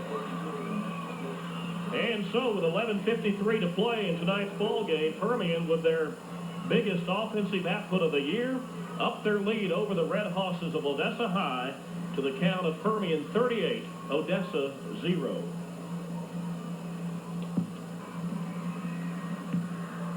The Odessa band beginning to make their way back toward the buses. Red Hosses, just a frustrating night at the old ball yard as Permian with a 38-0 lead. 8 plays, 76 yards in 2 minutes and 43 seconds with a 6-yard run from Williams. I like this team, you know. Oh, well, how can you keep from it? I mean, they do most things right. It's a good team effort. You know, that will bounce all the way through as Gibbons will let it bounce through. And the Broncos now with 11:53 to play in tonight's ball game. Keith, total of what the yardage is for the second half for Odessa High. As the Broncos just haven't had an opportunity, it seems like, at all. It seems like they've misfired, shot themselves in the foot, and I think you can attribute that to the play of the Permian defense as much to to just a bad night for the Odessa offense, but just hadn't quite been there for them. No, it hadn't worked together, and they're still not satisfied because they come up to the line and Rogers looks and something's wrong, and so they call time. Well, next week the Panthers will be here at Ratliff Stadium as they will be taking on the Abilene High Eagles. Abilene having a very frustrating year. 0-3 as they headed into district play this weekend. And Broncos have mustered all of 42 yards of offense here in the second half. As the Panthers, who had a 17-0 halftime lead, have put 21 on the board to the goose egg for the Broncos. Against Abilene and against, is that right? Against Midland. Against Midland. Panthers at home against... I really need to check her schedule, you know. I wasn't going to say it, but don't talk unless you know. Now they're playing home against somebody next week. We'll clarify all of that. Rogers back to pass. He is going deep, and it looked like a foot race. As it was Tolbert and his good buddy Sheldon Bass doing a little talking as they come back to the line of scrimmage. Okay, the Panthers will be at home next week against Abilene High, and the Broncos will be playing at Abilene Cooper. Homecoming next week for Permian. And in Midland, big ball game with Lee and Angelo. Boy, that ought to be a barn burner. That'd be one to really pay close attention to. Lee averaging like over 50 points a game thus far. There's your buddy Aaron Washington as he is neck and neck with his number buddy, Curtis Hayes, number 86. The ball again falls incomplete. And 4 of 17 passive tonight for the Broncos, 33 yards. You know, we've talked a lot about Washington, but it seems that at some time in these games, one or two individuals just seem to really stand out. We know that we can't say enough about the whole team and all the players, but either they keep going against him, keep throwing against him, or whatever, and it makes him stand out. Rogers again back to pass. He has Tolbert over the middle, completes the pass out to the 41-yard line. This is a gain of 21. And Odessa, as we'll see in the replay, found a seam, and the connection was good between the quarterback and wide receiver. This is the one that worked before when they went across the middle. Same person, same play, same place. And this time, trailing just a little bit behind him was Aaron Washington. Washington was with him, but he was trailing. I don't know if he's turned out a little bit or just kind of got a one-step lead on him. Rito and Bass also there defensively. This will be a handoff up the middle, the first time carry tonight for E.J. Foster. Odessa has rushed for all of 44 yards tonight. Worst game of the year rushing, 158 last week and only 44 tonight. That tells you when you can control the line of scrimmage, control the run, your offense is going to have an awful tough time if that defense is doing that job on. Well, you can't do anything as far as the offense goes. They haven't been able to do much at all successfully, just like that. This is Tavares Fowler, junior 185-pounder, as he hits the middle of that Permian defense. Hamilton, along with number 59, up to make the tackle. That's Benji Garcia, former Odessa High player up in the JV this week. He's a defensive down lineman.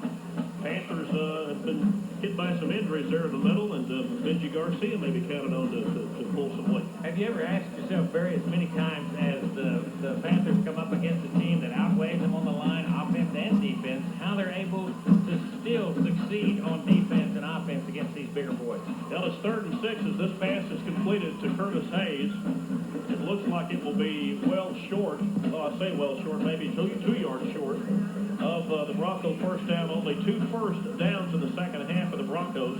Touching on the subject you're talking about, first of all, let's look at the replay as Hayes catches the pass and once again with a big hit. Washington and Hamilton both teamed up on that one, but sounds like a couple of presidents. Yeah, it is.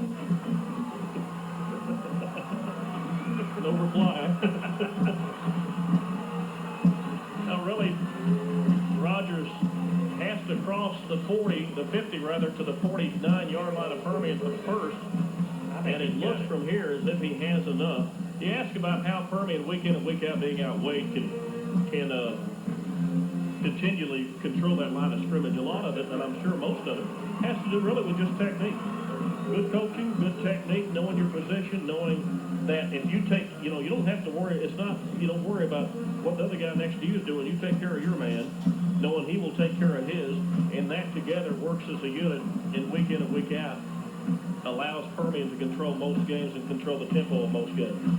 Now the Broncos now broke one over the 100-yard total offense mark at 104 yards unofficially. But 9:15 is all remains in this ball game. Look at the bright lights off of that one. Well, you know as well as anybody the pride of the Permian team.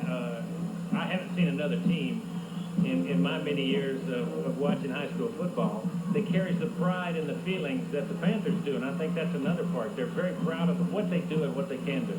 Well, a couple of years ago, Coach Barron said the biggest difference he saw between the two teams was just looking in the eyes of the Permian players and seeing the pride you're talking about.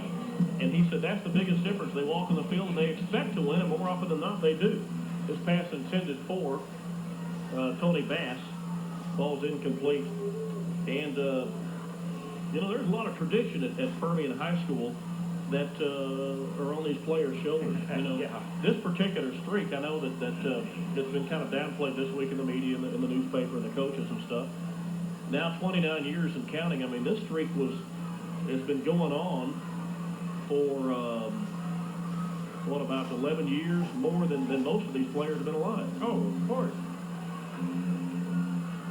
Rogers has this one intended for Courtney Butler, who is in as a wideout position, back to defend Washington and Montgomery. But pass incomplete. Keltron cut him off, and Keltron almost was there. Another half a step, and he would have been in front enough to intercept that ball. He was just about that much off. Broncos average about 15 passes a game. They've attempted 21 tonight, completed 6 of them for 58 yards. Been that kind of night. Bayer, with the punt. And the official, here we go. You ever notice how they go back to where the ball bounces, then they put their arm up and they just keep on walking? Yeah. Up to the 24-yard line, and from there Permian starts this series of plays. Well, you've got the referee standing back where the kick originated from, and what he's doing is looking at the angle it went out of bounds. And when that referee walks up the line with his hand out, when he crosses the point where it went out of bounds, that the referee sees, he marks him, and that's how they mark him when it goes out of bounds. No, they're grouping. The officials are grouping lines. What happened? I don't know if we haven't replayed the play, but apparently they're saying the ball was touched by a Panther, and the Broncos recover it. I thought the ball went out of bounds. I thought it did too. I mean, it went way out of bounds. That's why he was walking up, but there must have been something. Well, let's see if we can check what happened. Well, what I don't understand was the signal the referee just gave.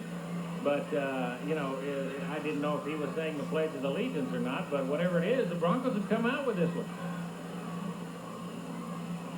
Well, the signal given to us is something I'm very unfamiliar with. I have no idea. The most important thing is Tony Bass with the carry as this series of plays for the Broncos starts at the Permian. 33-yard line, 8 minutes and 16 seconds. And as what you would expect, because of the strange turn of events, the best position of the night for the Broncos. Last year, the Broncos were in Permian territory the entire first half and couldn't put anything on the board. Tonight, it's been the Broncos back deep almost every play. Here is Ronnie's Parrott. Parrott is stood up and brought to the turf by Cooney, along with Morton, number 72. Okay, we're going to look at the kick replay again. Let's see if we can catch what happened. Bear back to kick. Now let's watch and see. Now watch the ball. The ball is out of bounds. I don't understand. Was it roughing the kicker? Maybe that was it. No, they would have given the penalty. Well, if it was roughing the kicker, he would have given the kicker sign. I don't know. That one's got me. But anyway, here we go. Well, I guess it really doesn't matter now, does it? E.J. Foster with the carry. We'll have to check on that, find out what happened, because we were just completely befuddled by the whole thing. As if you can't tell. Yeah. Yeah. Who would pick that up, right? Hey, I'll be the first to admit I have no idea what he was telling us. Well, whatever it was, Foster saw it, and he ran for it, I'll tell you. Now the Broncos, let's see what the furthest penetration they have. They have crossed midfield. This is the first time. They crossed midfield with a first down a moment ago, then they had to punt. Here is Ronnie Sparrett as he breaks into Permian territory before Montgomery comes up quickly to make the tackle. You know how bad, Barry, they want this score because they don't want to be shut out if nothing else. I mean, they want points on the board, and that's why you see them. Now they're pepped up. The crowd's getting behind them. The crowd wants the same thing. They say, let's go, guys. We don't want to be shut out. Let's put some points on them. Now coming into the game, 9 consecutive quarters of shutouts. Last 2 games in the last 2 quarters of 1990. And now the Broncos with their best opportunity of the night as Tony Bass. Here is a penalty, as you see, being thrown to the turf. There's Montgomery and Aaron Washington. Let's look and see what the penalty is before we call it. It's going to be holding against the Bronco offense. So a play that carried inside the Permian 15 will instead be brought back from that point. Back 10 yards to the 25-yard line, but from there the Broncos again will have first, only it'll be first and 20. You know, that shot right there by that camera action down on the field really made you feel like you were standing right there because the referee was talking to you, folks. And here comes the flag. Watch the flag as the camera follows the work, and the flag all of a sudden just bounces on the turf. There it was. It went past you. You saw, I couldn't pick up who it was that ran past, but he hit him from behind. Living call will move it back to the 24-yard line. It'll be first and 17, first and 18 for the Broncos. And Aaron Washington comes away with the pick. Washington goes high. He and Tolbert fighting for the ball. And Washington with his first pickoff of the year. And for Permian, the 7th intercepted pass of the year. And the Panthers defense, once again, Rick, takes away a golden opportunity for the Broncos. Well, Rogers tries the thing that Keaton's had work for him this evening a multitude of times, but Washington jumped in between. Now, the real decision there was by the referee is if that was intercepted and then he carried it back into the end zone, and they were going to mark it at the 1 or 2 yard line, or when he finally had control of it, was he brought down in the end zone? And you could see him bobbling a little bit in that replay, that play, and that's why they're giving it out on the 20. Now the Panthers now have under center, I believe it's Lucas Molina, number 21, as he pitches back to Eric Williams. Williams will be up to the 22-yard line. John Williams done for the night. He finishes with 22 carries. Unofficially 146 yards as he goes over the 100-yard mark for the 4th week in a row. And will up his total to roughly 745 yards this young season. A lot of young kids getting some playing time. We'll try to pick up as many names as we can. Now the quarterback, number 23, that's Mike Nichols. And I believe Marquista Ross also in the ball game, number 42 in motion. Gus Quesada. And here is Marquista Ross as he meets the middle linebacker Carrasco, and Carrasco wins that battle. Yeah, he definitely did. That was a very hard hit and a welcome to the game type of tackle. You know, it was a very heartbreaking last series of downs for the Broncos because they had that opportunity to get on the board. And, of course, the fantastic play by that Panther defense really just shut it out, and they can run off a lot of time here.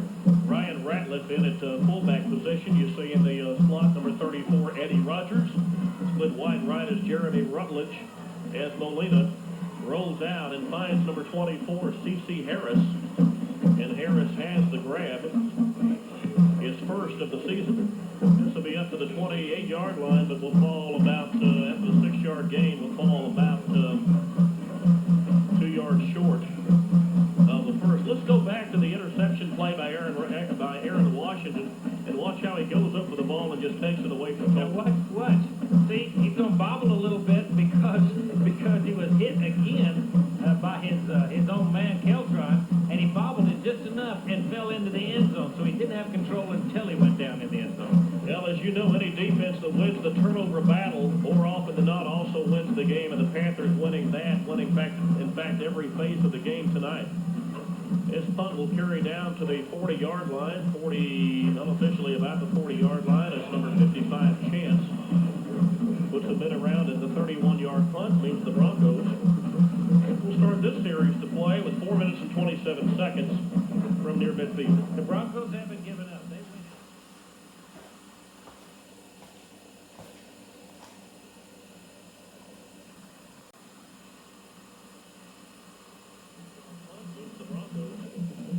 We'll start this series to play with 4 minutes and 27 seconds from near midfield. The Broncos haven't given up. They went after that punt to try and block it. I mean, everybody was up there again. They want, again, as I say, some points on the board. So they've got their men in there, and that's what they're going after. They don't care who's out there. They want points.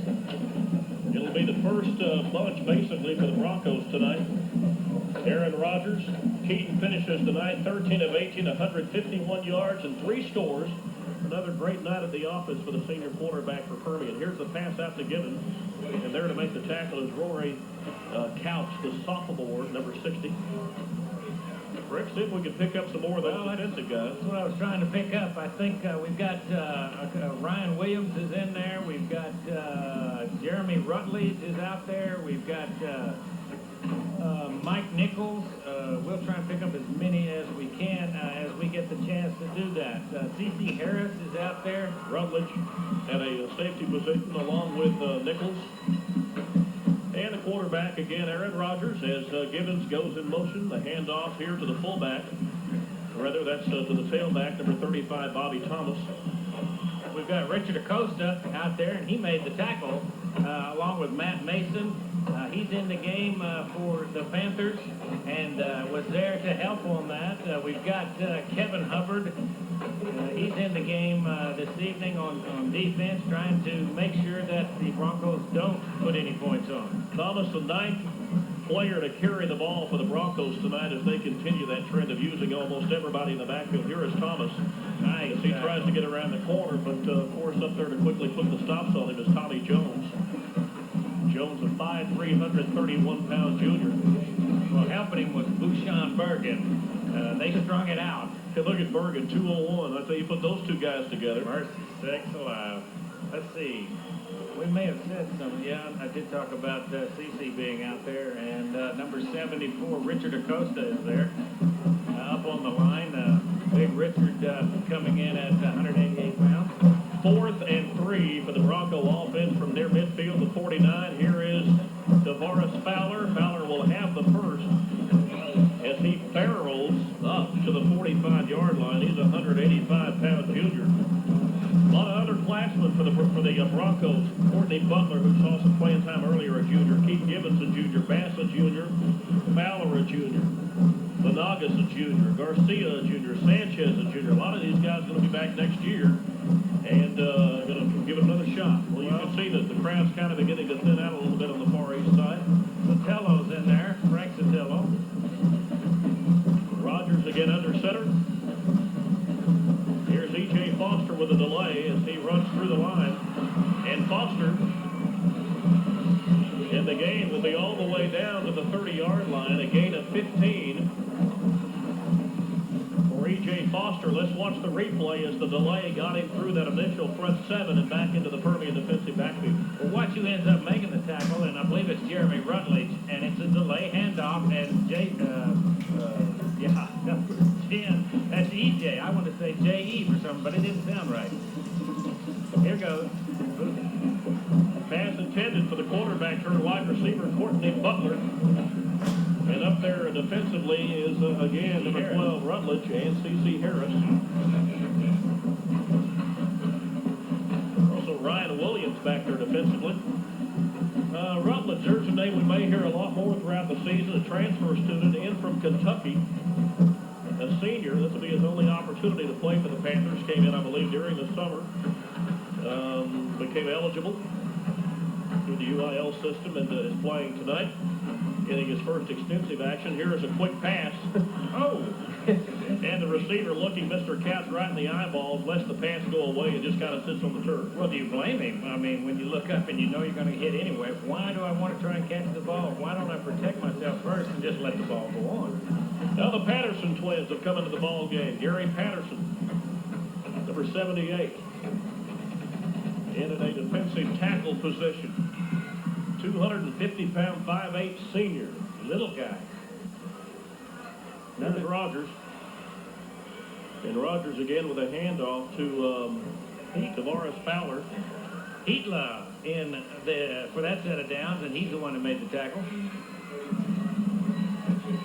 And the Broncos again to be facing a fourth down. It's 4th and 6 from the Permian 26-yard line. A minute and 25, 24, 23 and counting. And the Panther goal, of course, is to keep them out of the end zone. The Bronco goal is to somehow cross the strike. It's not going to work. Oh! And he fumbled. Oh, they're going to say he's Yeah, down. the ground cannot cause the fumble as Thomas breaks loose all the way from the 26-yard line down to the 3. A gain of 23 as Thomas high steps it back to the huddle. I keep thinking dugout. I don't know why. Back to the huddle. Yeah. C.C. Harris was the last man that had a shot because I was giving him the touchdown at that point. And C.C. came out of nowhere, made a sliding dive into him and stopped him. A minute and 4 seconds to play. Fowler still trying to push as Ryan Williams stands him up. As we can see who comes off the bottom of the pile. Number 30 is Bergen off the very bottom. Also down there, number 76 is Heatla. Panthers don't want to give it up as much as the Broncos want to get the score.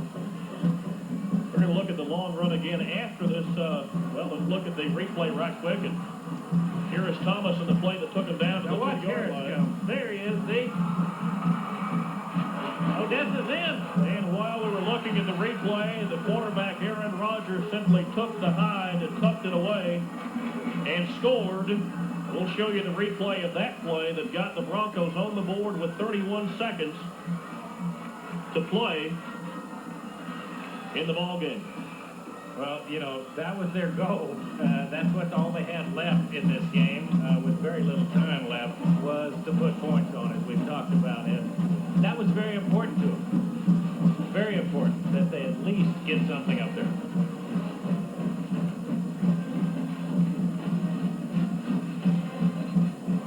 And the 2-point play. Pass to Curtis Hayes is good. The Broncos break on the scoreboard with 31 seconds to play. Tack on the 2-point conversion. The 2-yard run by Aaron Rodgers capping a 59-yard drive. And Permian still well in control, but the Broncos have broken the scoreless string. Our score with 31 seconds to play is Permian 38, Odessa High 8.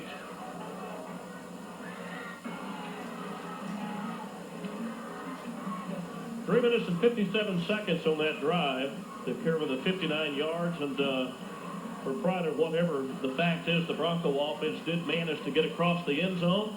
Did put the points on the board, did get the 2-point conversion. Panthers have the lead, but the Broncos do score. Trail by 30, 38-8. You think they'll kick it away, or are they going to go for it? I mean, onside. Now Tolbert will be the man that will make that decision after conferring with Coach Barron a moment ago. You may look for the high popper. That'll come down, and there it is. The high popper. Looks like a pop-up on a baseball field, and up there to make the grab for the Panthers, Adam Hamilton. Like to thank the crew that helped us put on the show tonight. Larry Shackelford, Terry Berryhill, and Cliff Figgett. Our main cameraman, also Stuart Yolate and Cameron Kirkland. Appreciate their expertise and their help. Our replay technician, Debbie Bailey. Our assistant, Bill Mills. Tonight's show, as always, produced by Trans Global Productions and directed by Bob Bailey. Who? Glad you're here with us tonight. Rick Wood with all of the analysis tonight. Keith Ragland, appreciate his help on the statistics. My name is Barry Sykes, and again, next week we'll be here at Ratliff Stadium as Permian will hook it up with Abilene High. It's C.C. Harris trying to get around that end, and there the Broncos were to string it out. They knew he just took a real wide turn. He kept looking in to try and find that hole to get through. It wasn't there, and the red just keep moving him out. Now the Panthers will chalk up the 31st victory of the 35 games played between these two schools. And most importantly for the Panthers, their first district win of the year, as their record in district stands at 1-0. Their mark improves to 4 wins against no losses. The Broncos start the district season off 0-1, and the overall record at 3-2. Again, thanks for being with us. Our final score from Rattler Stadium is Permian 38, Odessa 8.